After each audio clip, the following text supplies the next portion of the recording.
All right. So today I have Michelle with me, and we are going to dig in a little bit more of the buyer and seller side. So, Michelle, tell me a little bit about you, where you work, and how long you've been in real estate. Hi, everybody. I'm Michelle Isabell. I have been in real estate. This is my ninth year. So I was working 9 to 5 and wanted to go on a field trip with my kids, and my boss said no. And I was like, well, that's the end for me.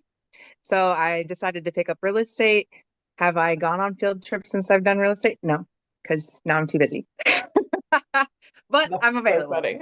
Um, yeah, I have, like I said, have been doing this for 9 years. My favorites are first time home buyers because I just love the opportunity of showing people that they have way more options out there.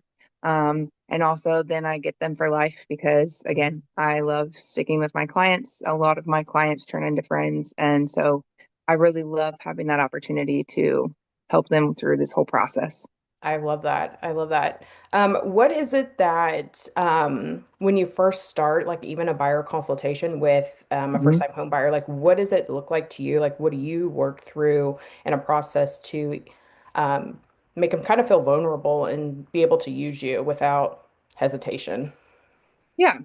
So, for me, regardless of if a person has never bought a house before, or if they've bought multiple homes before, I sit down with them to do a buyer strategy meeting because it's important to know where they're at. Like, is this going to be their first purchase? Is this their fifth purchase? What did they like or not like if they've done this before? And also to go through the expectations because our market shifts significantly.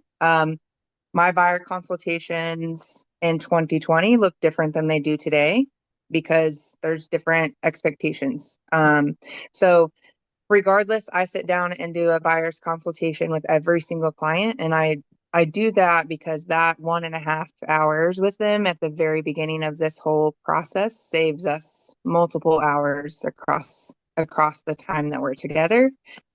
I'm also very upfront of I don't care if a client is 5 months, 6 months out, if they're a year out, if they're 2 years out, because if you don't know this information, you don't have a way to prepare Mhm. to get to where you want to go. So that is a lot of my goal is I love meeting with people, especially if they're a year out, because then whenever we get there, like it's that much sweeter and better for them and it feels like they've gone on this journey and they finally have a reward for it. So I always go through what our contracts look like so that way they know what they're signing. And I also have a buyer guide, a strategy guide that they get. And I give everybody everything on paper.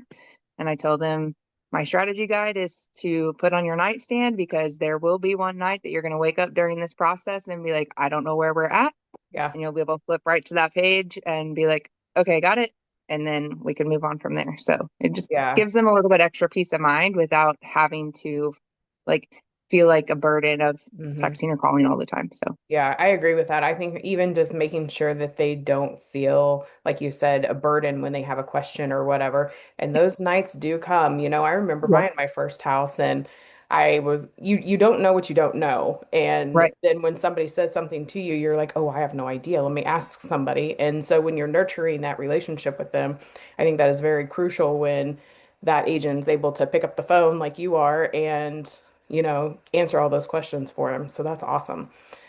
When you are actually working with the buyer and like right now, are you having issues with multiple offers or like how do you go about winning that offer for your client to be able to get them in the home? Sure. I actually, we are getting back into multiple offers again. It's kind of been an interesting swing. This is again one of the things that I go through whenever I do my buyer consultations with them because I bring an actual contract and I put stars next to all the places that they have the ability to negotiate for a more aggressive offer or an offer. Like I put a star next to a home warranty. I put a star next to obviously purchase price, earnest money, seller's closing costs, inspections, and we go through like what this looks like if I'm, and I tell them I'm like if this is the house you want and you're like I don't care what it takes, Hmm. then these are all the places that we're going to have to negotiate Yeah. aggressively. Versus if this house has been on the market for a while, these are places where we're going to ask for some credits and things like that to make sure that you get this. And I explained with them, like, you don't have to do any of these things.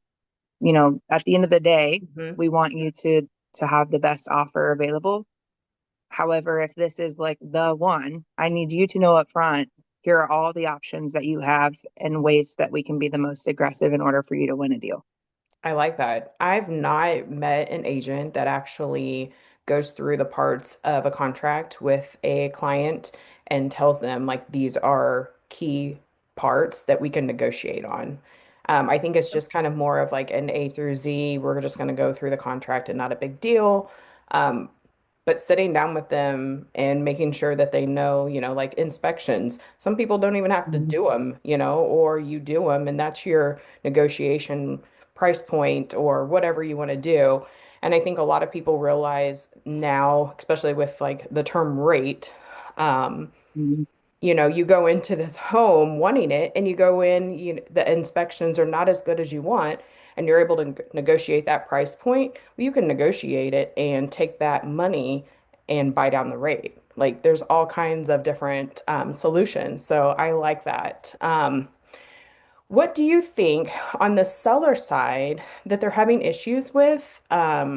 Or what do you see the sellers doing when it is about pricing that home correctly and the expectations that they have to be able to get the net proceeds that they're wanting? Are they running into issues with that? Yes. I a lot of a lot of times sellers right now are looking for prices that just aren't out there anymore. We are not in the market where we can price high and hope the home sells. We are in a market where you need to price according to the work that needs to be completed and aggressively. So I tell my clients that are listing, I would rather you have the market chase you. So we're going to underprice just a little bit in order to generate that um, influx of views and all of those things, which will increase the price because we'll end up getting, a really great offer or multiple offers in order to get you to the price that you're looking for. Hmm. But if we start at the price that you're planning on ending in this market, it's not going to happen. And Right. so I bring in all the numbers and all of the, like, if we price here, this is what we can this is kind of what we can expect. If we're still not getting showings at the number that we're underpricing, then we're still too high. Yeah. And I also am very upfront of like telling sellers, I know that you have put your money and your heart into this home. This has been your home. However, you don't get dollar for dollar, and Hmm. that's a hard conversation to have. A lot of people don't understand that I put $20,000 worth of remodel work in, I should Right. get $20,000 back. Right. And so, really, just sitting down and explaining to them, like, you did these things in order for you to enjoy and live and love in your home. And that's great for the things that you've done, but this is what the market is showing. Hmm. And it might not be the time for you. Yeah. Um, but I'm an agent who I will price it as long as we've had a conversation. If you as a seller understand, like, we will need to drop if we aren't getting showings and stuff. Hmm. But I prefer to underprice and generate the things because that is going to be a better outcome for a seller at the end of the day. Yeah, I agree with that. A lot of research and comps and everything that do you present that as well with, with their consultation per se, like being able to say, hey, this is what we think we can get for your home, and we're going to go right up underneath of it, or like how do you go about having that conversation? Yeah, so I always bring comps, and I bring the high end of the comps and the low end of the comps, and I ask them, compared to these properties, where do you think your property lands? Because then Hmm. I'm not the one that's saying, hey, you probably have some work that you need to do. Yeah. They're picking that information out on Right. their own. Um, and I also have a graphic that I love that's a pond, and it shows, like, as on a pond, as listings sit, they settle to the bottom, which is kind of like, the dirt settles. And Hmm. that's kind of how listings are too. Like the first few weeks, they're fresh, everybody wants to see them, all of those things. But as they sit there, they kind of drift to the bottom, and unless you do price adjustments Yeah. or big changes, it doesn't get refreshed back to the top. People then start to wonder why it's sitting there instead of putting in an offer. Hmm. So we're also not in the market of having agents who truly understand how to negotiate an offer. Yeah. Um, because we had so many agents who influxed in during the COVID period, Hmm. they just see the number that's listed and they're like, that's the number the seller wants, and Right. they don't even come in to negotiate Right. anymore. So I really have to explain to sellers too, like the number that you're wanting to get, we have to start under that because agents just don't. There are some of us obviously that have been in the Hmm. business long enough to know that, but there's a very large chunk that just don't know what Hmm. to negotiate a price, and they Yeah. just see the number and that's the one they assume that it Yeah. is. Yeah, and like even what you were saying, like sellers won't know unless they get informed. So I love that you sit down and give them all the information up front, and that way, if a deal falls apart, they grasp it, they understand it. And with the Yep. deal falling apart on the seller side, have you ran into any of that? Having Yeah, like a it's not. contract and then it just falls through? Yeah, not very common. Knock on wood, right? Hmm. I really set my sellers up for high expectations whenever we're walking into this of, inspection, like what an inspection looks like, what things an inspector is going to be looking for. Right. I really have that prepare conversation and also let them know like if anything comes up on inspection that a, a, the buyer is asking for, Mhm. you don't have to do those repairs. Right. However, if it is a major repair, everybody else is also going to ask for that repair. Yeah. So it is better for us to try to keep the contract we have together if we can and do the repair that's going to be needed regardless of if it's this buyer or the next buyer versus coming out of contract, doing the repair, having to adjust price because now Hmm. people are like, why are you back on the market? Right. Um, so again, this is all about setting expectations before we get to that. Like tackling the question before they ask it Hmm. really helps relieve a lot of those reasons that they come around. So Yeah, I agree with that part. Just giving them all of the information. And like you said, do you have like a seller's guide as well for the yes, listing? That's yep. awesome. I like that. Okay, so with the buyer side, what do you think that even like first time home buyers have trouble with? Getting prepared to be able to go out and purchase these homes. I've ran into on the lending side that they think they're ready, because they make good income, but their credit's Hmm. just not there. So I've had to work with credit to get back up to where we need, and then learning that a lot of these buyers, their debt to income, they don't realize that you can't go in there when you have a lot of debt, compared to what Right, you're making. So with the first time home buyers, what are you running into when they're kind of like shocked when they want to go buy a home, they screenshot that home on Zillow and they're like, yeah, you can't go. How do you right, nurture that, if it's like a sure. 6 or 4 month period? And this is really a lot of the reason why I do the buyer consultation up Hmm. front is because I go through those things with my buyer consultation of your debt to income is Hmm. important and it's not, hey, I owe $5,000 on a credit card. It's my monthly payment is $50 and those Right. things add up. And so it's really, again, just going through what this process looks like with them and figuring out what their plan is. Another thing that I run into a lot is people feel like they have in their head that they have to have 20% down Mhm. still. A lot of them do. Yeah. And I'm like, you don't need 20% down. How about we use some of the funds that you've been saving for your 20% down to pay off some things in order for you to fix your credit? Yeah. And, but the thing I always tell a lot of my clients is don't just call the credit companies Hmm. because I love you, but you're probably going to do it wrong. Right. And it's not Right. going to actually help your credit Yeah. because technically it's a bad account, but it's still an account. And once you close it, that hurts your credit more. Correct. So just, I tell them, like, even if you're not ready to buy the house today, Hmm. a lender's job is to help get you credit ready. And Right. so the lenders that I'm going to refer you to are going to help you with that process. They're going to say, Hmm. hey, call and make this payment or pay this thing down or whatever it is, and be Hmm. able to walk through that process with them. And I also tell them up front, like, it's not my business what your financial situation is. That's the Right. lender's lane. Right. My lane is, do you have enough money to pay your earnest money, your inspections, your appraisal, your down payment, closing costs? I don't care if you have any more money than that, Yeah. unless we're like, hey, we're looking at a house that needs renovations. Hmm. Do you have money for those things? Right. Other than that, my job isn't to know your financial back end. I don't need to Hmm. know Hmm. all of those details because that's your privacy information, right? And Yeah. so I also feel like that makes people feel more comfortable, like, oh, phew, like because money in our society is shameful, right? Like if you have a lot of debt and all of these things, they're like, well, I just don't want you to know. I don't need to Right. know. Right. It's not my job to know. I Yeah. just need to know if you're pre-approved. Yeah. Yeah. Just give me the details and how can we go about writing this contract and making it a successful transaction? That's all I want to. Right.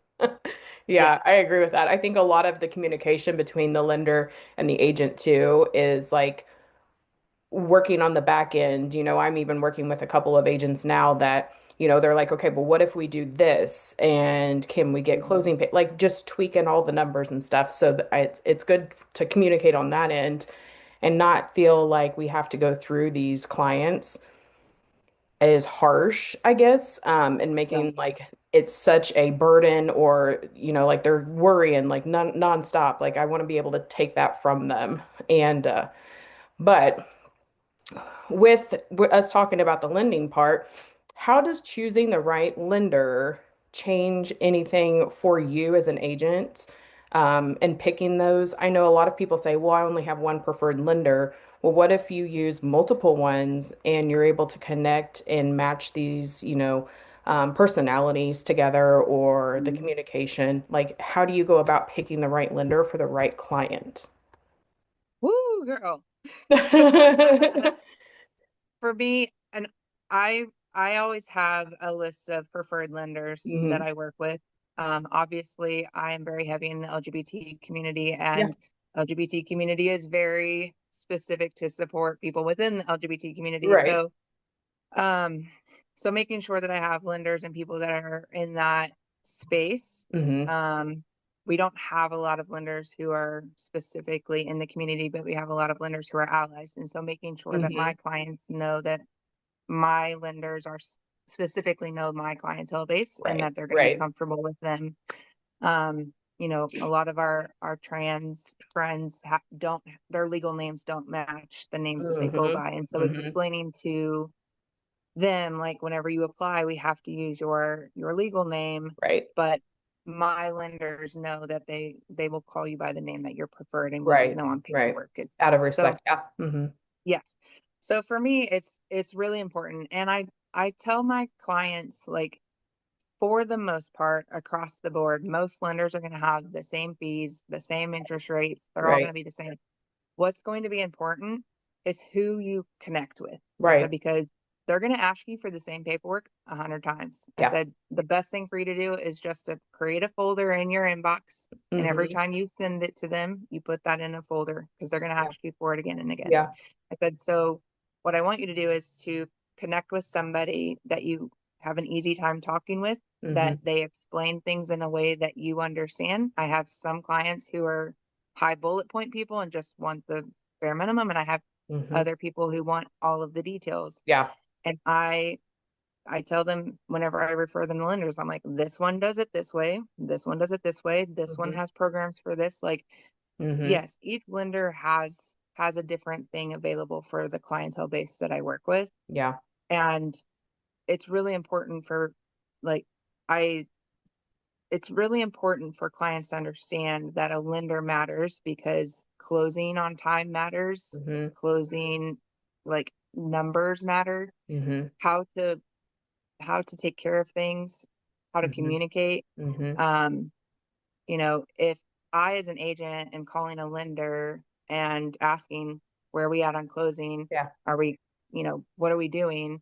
And I'm not getting answers, that's not good for Right. either party. And Right. so I make sure that my buyers understand like communication is really important and Hmm. communication style is really important. Yeah. So, I agree with that. I've seen a lot of agents drop the ball, on the communication part when they're trying to get a hold of their, client or whatever. And then they're getting a hold of the lender and being like, hey, well, I can't get hold of the agent. And I'm like, ooh, like that's not Hmm. good either. But, everybody has a life. We're all human. We're all trying to Yeah. survive. Everybody's living day by day. We all have our personal things going on. So, like, if you have somebody that is in a tough situation and they have a lot of personal things going on, we all add therapists to our resume, of course. Yep. Hmm. So, how is it that you go about trying to like nurture their moods and like how do you go about if they're having a bad day and all they do is just want to call and vent? Because I see that a lot. And then those agents are like, oh my gosh, like this is just, it's so much, like I can't even go show another house without this one crying or whatever, like it's just, it's a Yeah. lot buying a home. It's like one of the biggest financial pieces, Yeah. So how do you go about trying to wrap those emotions and not make it your emotions as well? Yeah, I think it's a lot about giving clients grace. This Hmm. is you know, the thing that I have to remind myself as an agent is I do this every day. Yeah, They do this once every 7 to 8 years if they're, right. a normal transaction. And so just bringing myself back into, hey, over explaining isn't hurting anybody. Yes.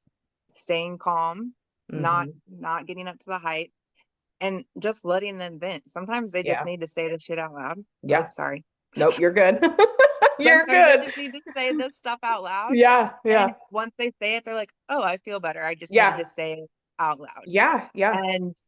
And I also tell them like, look, I'm not here to put pressure on you. Mm. If like I have one client right now where we've looked at quite a few homes and I really try to tell them like we should be able to put an offer within us seeing 10 to 15 homes. Right, Like right. we don't need to be running around looking at 50 homes because you're Yeah, always going to feel like you're missing one. right. But right now they're like, I just feel like what we want isn't coming on the market. And I said, Hmm. okay, let's take a break for a couple Yeah, weeks. Let's let yeah. your brain settle. Hmm. Let's, I shut love off the that. I love that. notifications and we'll pick it back up. I said, Yeah, because, I'm on your timeline.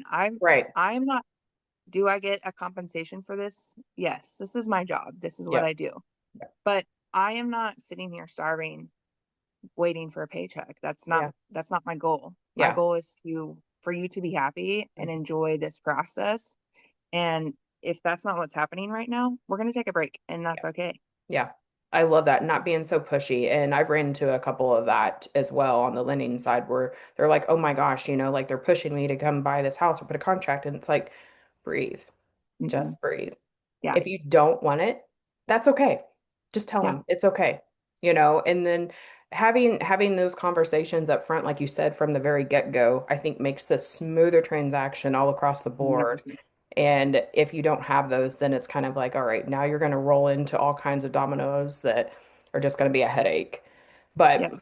so when you work with somebody, what kind of clients are you actually trying to work with? I know you said the first time home buyers, but like even if you're going for a listing, are you finding that you're connecting with more people that are trying to like downgrade or downsize their homes or they need to move up, that first time home buyers ready to Yeah. move up into that second home? Like what clients are you personally working with?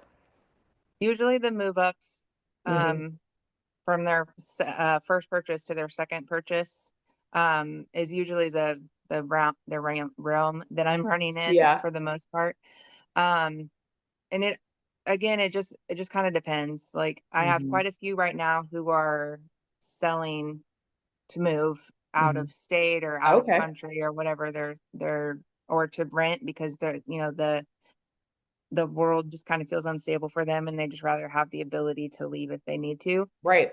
So I have a few of those as well that I'm helping with currently too. But definitely my my love for those, the list and buy side Mhm. is first time listing and buys. Because again, we're running into a lot of agents who don't understand Yeah. contingencies. Yeah. They don't understand what that looks like, how that works. Hmm. And more times than not, I'm having to explain to an agent what the process is for that and Yeah. how once, you're under contract as the buyer that you're not contingent Yeah. anymore according to paperwork. Right. Um, and so it's a lot of patience, but it's Hmm. also a lot of that, whenever we're walking into a contingency listing, that listing appointment is not a quick in and out like a normal Right. listing appointment is. Right. It is, I need to know exactly what your plan is. I need to know Yeah. what's going to happen, you know. So there's a lot more that goes into that conversation.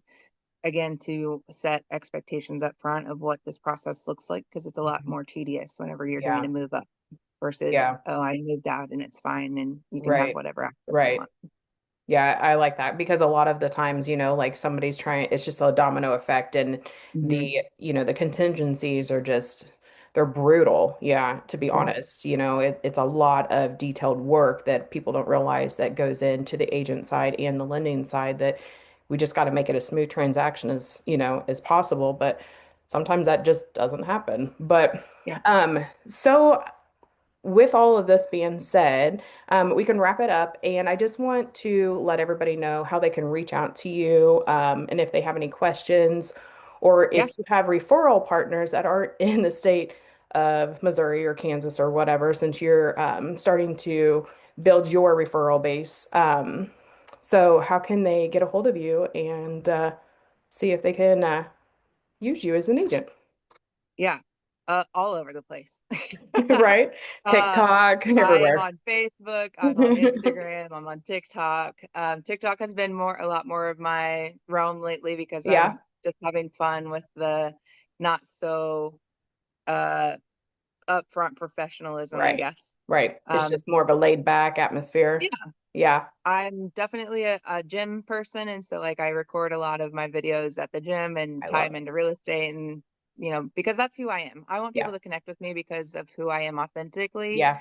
and show up. And the person you see online is the person you're going to meet in person. So 100%. that's really important to me. Yeah. Um, so my website is michelleisabell.com. It's super simple. My business is in my homes, and then Michelle Isabell is all over all of my stuff. So pretty All easy to over. find all of the things. Um, I also run a monthly coffee tour around Kansas City. So we go once a month to a local coffee shop to support a coffee shop that's owned by a person, either by a minority or a woman-owned business, to I love support it. them. Um, and that's open to anybody. I love for anybody to come. Coffee is my big thing with my business. And so, Hmm. um, I always like to connect with people over a cup of coffee or tea, whatever their Yeah. preference is, Yeah. of course. Uh-huh. But you know, we have quite a few people that I have met that have been at the coffee shop whenever we happen to be doing doing the coffee tour. So, Uh-huh. um, I have those planned out a year in advance, so they're on the calendar for the rest of the year, and everyone's invited. It's not specific to real estate. So, Awesome. Awesome. Well, we'll include all of those details with um, this Zoom interview. So I appreciate that you came on and taking the time to doing this. And like I said, yeah, if you guys have any questions or want to reach out to Michelle, I will drop all of her info in all the comments and whatnot. And thanks for watching. yeah. Thanks, Ashley. You're Nice to welcome. see everybody.